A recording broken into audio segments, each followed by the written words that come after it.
You see them every day. The woman selling akara by the roadside with her frying pan sizzling with golden brown goodness. The aroma pulling you in from a mile away. The Joakali guy in Nairobi wedding a gate in the open air. The woman in Accra selling tomatoes and yam from a wooden table. The spaza shop in Joburg that sells everything from bread to airtime to paraffin. These are not just people going about their day. These are the engines of a collective continent, our collective African economy. Like it or not, these people run this continent, not the banks as much as we think, not the government offices, these people. And most of them have never filled out a business registration form in their lives. I like to call them the true hustlers and innovators born out of necessity and the very backbone of our daily lives. Today, I want to talk about what it actually takes to start, survive, and grow in Africa's informal economy, right here on our streets. I'm yours truly, Ifeanyi Jemewose, and this is when everything changed. When people hear informal economy, they think small, they think disorganized. Sometimes the antenna drums up the word illegal, but let me correct that. The informal economy in Africa employs more people than the formal sector. In most African countries, it's over 80% of the workforce.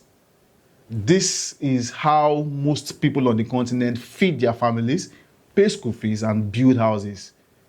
So it's the tailor in Accra, the mechanic in Nairobi, the mama puts in Lagos cooking rice and stew for office workers, the woman roasting maize by the roadside in Kampala. It's millions of people on the continent solving real problems every single day without waiting for anyone's permission. And here's what I want you to understand about the mindset. The person doing this is not just managing. They are reading the environment constantly. They're watching what people need, when they need it, and figuring out how to be the one who provides it. That's business intelligence. They just don't call it that. So why does it matter so much? Because it provides livelihood for millions of our people. It fills the gaping holes where the formal sector often fails to reach. It drives local economies, circulating money within communities, creating opportunities that would otherwise simply not exist. It's a parallel universe of commerce, often more efficient, more responsive, and certainly more resilient than its formal counterpart. But to truly understand it, you need to understand the mindset of what I call the hustler. This isn't just about making money, though money is important for survival, but this is about something deeper. It's about survival first, yes, but also about dignity. It's about building something, however small, with your own hands, from your own sweat, your own ingenuity. It's about proving to yourself and to the world that you can stand on your own 2 feet. So the informal entrepreneur possesses a unique blend of resilience, adaptability, and a sharp, almost intuitive understanding of people and their needs. They are master observers, constantly scanning their environment for opportunities, for shifts in demand, for new ways to serve. They're like master chess players, always thinking several moves ahead. Not just for profit, but for survival, for who? Their family and their future. But unlike a chess game, the consequences here are very, very real. So here, what are the unwritten rules of the game? All right, so if you want to do well in this space, you need to understand their rules. Nobody wrote them down. There's no handbook, but they exist. And if you ignore them, you will struggle. Let me break down the main ones. Rule 1, locate and observe. So let me tell you about Mama Zawadi in Dar es Salaam. She sells fruits near Kariakou Market. Her mangoes are good, but so are everybody else's mango. So why does she sell out before noon every day? because she studied that spot before she set up there. She watched the foot traffic. She noticed that commuters come through heavy between 6 and 8 a.m. She noticed the shade from a big tree. People there stood naturally. She noticed there's no other fruit tellers within 200 meters of that exact spot. She didn't just find the location. She found the right location at the right time for the right people. So here's the practical takeaway. Before you set up anywhere, sit there for a few days first. Watch who walks past, what time, or do they look like they need, what's already been sold nearby, where's the gap. Your eyes are your first business tool. Use them before you spend a single coin. Rule number 2, trust is your biggest asset. Of course, in this world, there are no contracts, no lawyers, no receipts more than half the time. So what's holding everything together? Your word, your consistency. Think about Baba Musa, a tailor in Makola Market, Accra. He doesn't have a fancy shop, but if he tells you your outfit to be ready Friday, it will be ready Friday. If he quotes you a price, that's the price. If he can't do a job, he tells you straight and points you to someone who can. And that's why people travel across Accra to use him, even when there are tailors on every street on Accra. Again, the lesson here is simple. Be consistent, be honest. Don't cut corners for a quick gain today that costs you a customer forever.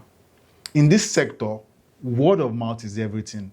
One person you treat well tells 5 others. One person you cheat tells 20. Your reputation is your brand. Protect it. Rule number 3, learn to negotiate. Negotiation is part of everyday business across most of Africa. Our street prices are not fixed, and that's not a problem. It's an opportunity if you know how to handle it.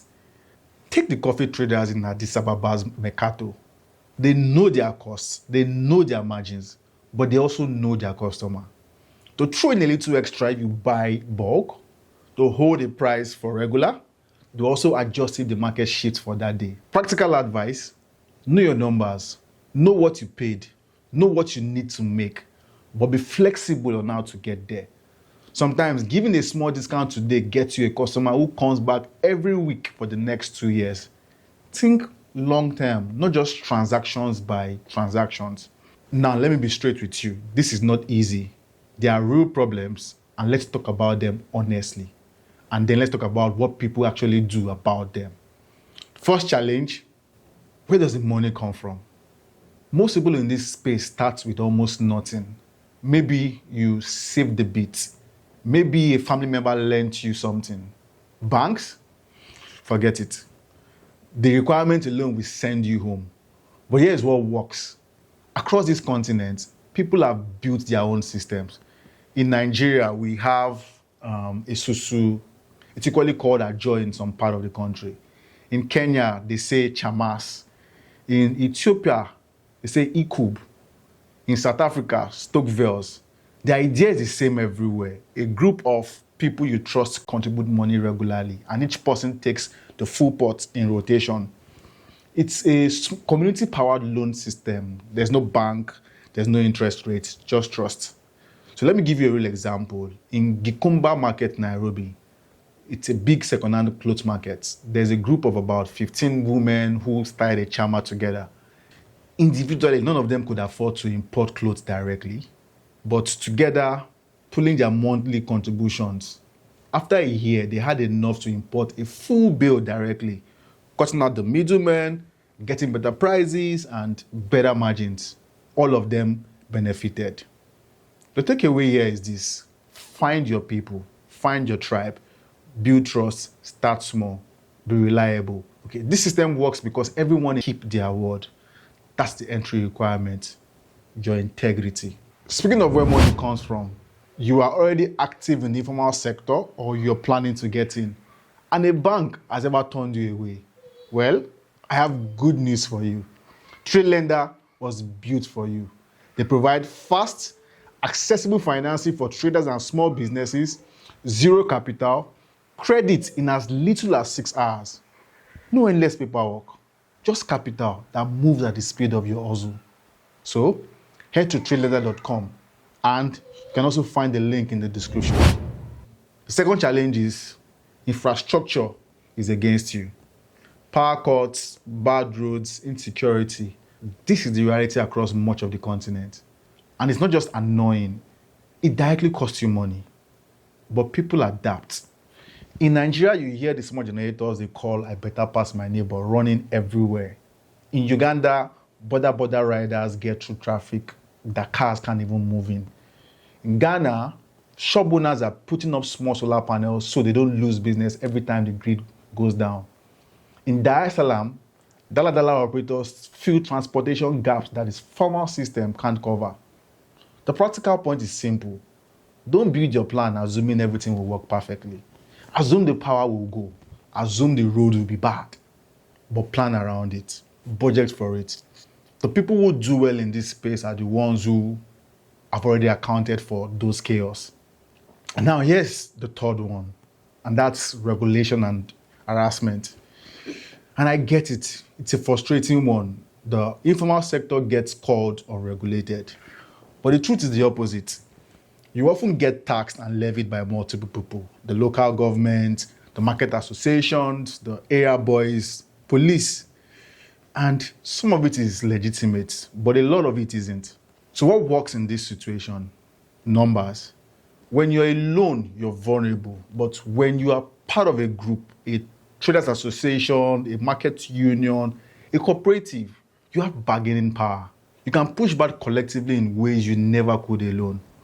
So, for instance, the trader in Onitsha main markets, one of the biggest in West Africa, have powerful associations that negotiate with governments on their behalf. Same thing in Santin, Joburg. Same thing in markets across Dakar. The lesson here again is this. Join an association. If there isn't one, start one yourself. You need people around you. This is not a solo game. All right, so you've started, you're surviving, but you want more. You want to grow. Here's how people actually do it in this space. Strategy 1, add more value to what you already do. Don't just sell one thing. Look at what your customers already need and figure out how to give them more of it. I read about a seamstress in Soweto. Let's call her Mama Nkosi.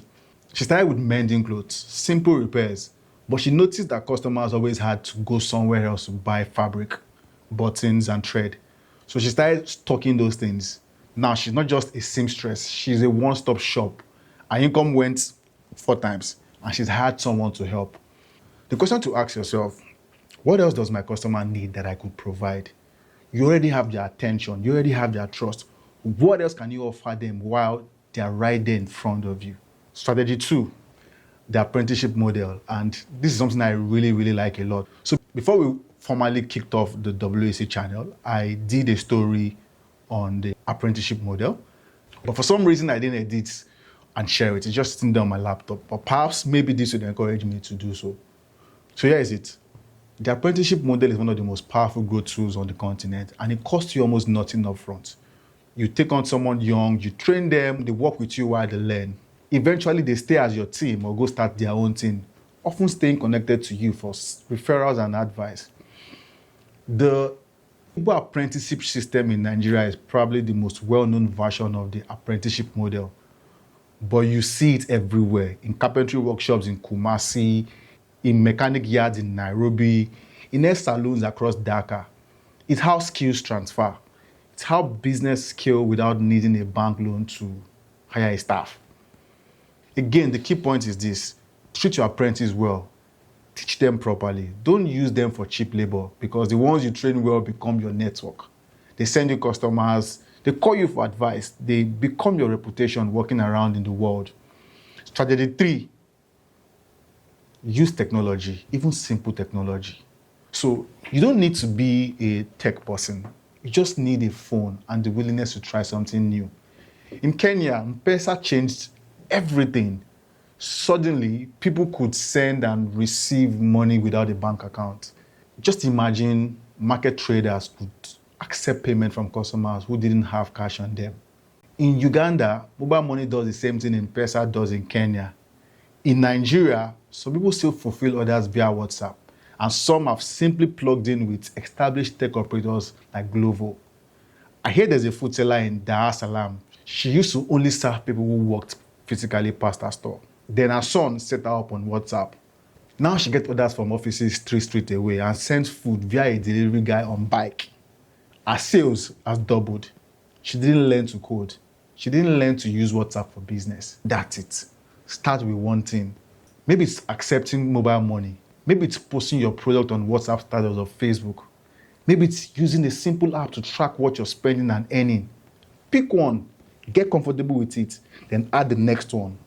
So here's it. I've talked a lot about the practical side, but I want to end with something that doesn't get talked about often. The human side, the community side. And I'm going to focus on two things. The first one is this. People here look out for each other. In this space, you are not operating alone, even when it looks like you are. Vendors watch each other's store. They warn each other when trouble is coming. They lend each other stock when someone runs out. When someone is sick, their neighbors keep their business running until they are back. So a woman in Lagos fell ill for 2 weeks and her co-vendors took turns running her store so her family wouldn't go hungry. That's not a business strategy you find in any textbook, but it's real and it matters. Build those relationships. Be the person who helps, because the day you need help, and that day will come, those relationships are what saves you. And the second point is this. There's dignity in this work. I need to say this clearly, right? There's nothing small about what people do in this sector. The woman selling groundnut by the roadside is paying school fees. The mechanic under the tree is building a house. The tailor in the market is sending money home to his mother in the village. This work has dignity, my brothers. Full stop. Don't let anyone tell you otherwise. And don't let yourself forget why you're doing it. Celebrate the small win. You made it through another month. You paid that bill. You bought that piece of equipment. Those are victories. Treat them like victories. So, let me bring it together. Like we've established, Africa's informal market is not a backup plan. It's not what people do while they wait for a real job. Because for hundreds of millions of people across the continent, this is the economy and it works. Not because the conditions are perfect, but because the people in it are sharp, adaptable, and deeply connected to each other. So if you are in this space, here's what I want you to take away. Study your environment before you commit. Build trust like your life depends on it. Learn to negotiate. Find your people and pool resources. Plan for infrastructure to fail. Join or build a collective. Add value when you can. Train the next person. Use whatever technology makes your life easy. And never forget that what you do matters. The hustle is real, but so is the reward. You just have to play it smart. Until next time, I'm Ifeanyi Demewose, and this is When Everything Changed.